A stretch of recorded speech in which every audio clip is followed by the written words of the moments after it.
Coming up in this episode of Reasonably. I wish Bernie Sanders was a little bit younger because I was just talking cynically about people running for president and setting themselves up as public figures, who aren't president, but like Mike Huckabee can get a TV show on Fox and stuff by running for president every 4 years. He's got a band. Yeah, I know. Yeah, he's pretty cool. But man, Bernie Sanders is going to be... You want him to have a TV show? No, he's going to be a superstar on the American political scene and also the American consciousness until he dies. You know what? I don't want to cut you off here, but it would be a great TV show if he had like a talk show. Like I think he'd be wasted doing that. Though. You think so? Yeah, Bernie. I think he's more potent than that. You just call it Bernie, and it's like he goes up against like late night TV, and he has guests and no, totally. And he doesn't interview them; he just lectures to them about the 1%. And he just says the same thing over and over again. My next guest, Taylor Swift. Taylor. Right? Wait, I want you to explain to me why 99% of Americans... Exactly. Maybe it's me. But why are we the only country in the world without universal health care? Explain that to me, Taylor. And here's her new single.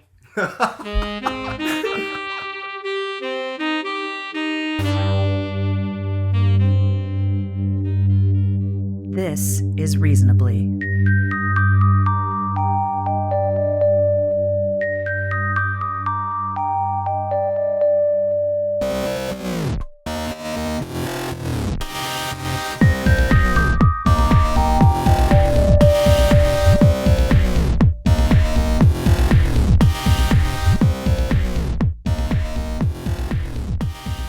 Is it either explicit or non-explicit?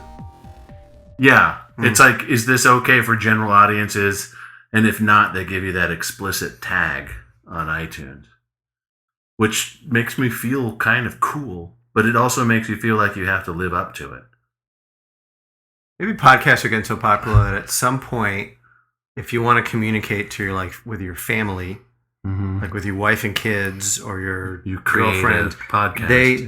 They just sort of say whatever they need to say to you in podcast format, and you download it and listen to it. You get it in your phone, because you're all living in different parts of the world, and we'll all just podcast instead of communicating with each other. You'll just podcast. Well, at the end of the day. what it might wind up doing is how people regret the loss of the family dinner. You could put a microphone and a few cameras around the dinner table, and everybody in the family has to come down for the evening podcast.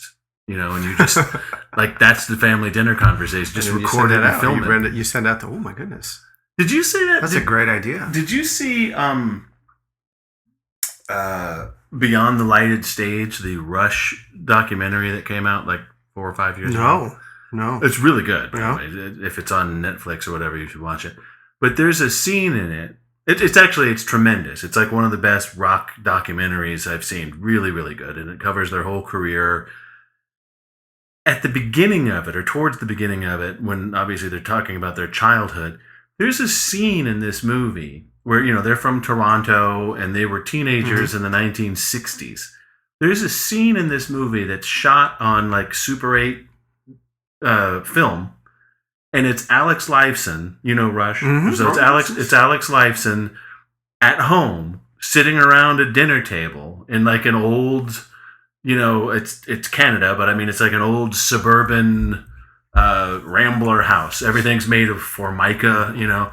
He's sitting at the dinner table with his entire family, sisters. I don't know who's there, but there's a lot of people there: mom, dad, uncle, older people, younger people. It's a multi-camera shoot. When this kid was 16, they're not famous. They haven't formed Rush or anything like that. And it's a 16-year-old kid arguing with his father about what are you going to do with your life. Wow. And Alex has pimples on his face and long blonde hair. Right. And it's great. Like it almost seems like it was written. Like he's this teen angsty boy. And he's what were they talking about? Well, he was saying, I don't want to, he's like, I don't want to be, it was totally talking about it too. He's like, I don't want to live I don't want to be the guy that goes to work and puts a tie on and does all this stuff. He's just a that's not what I'm whiny about. kid. Sorry. Yeah, that's not what life is about. And the father's like, you don't understand what life is about, let me tell you.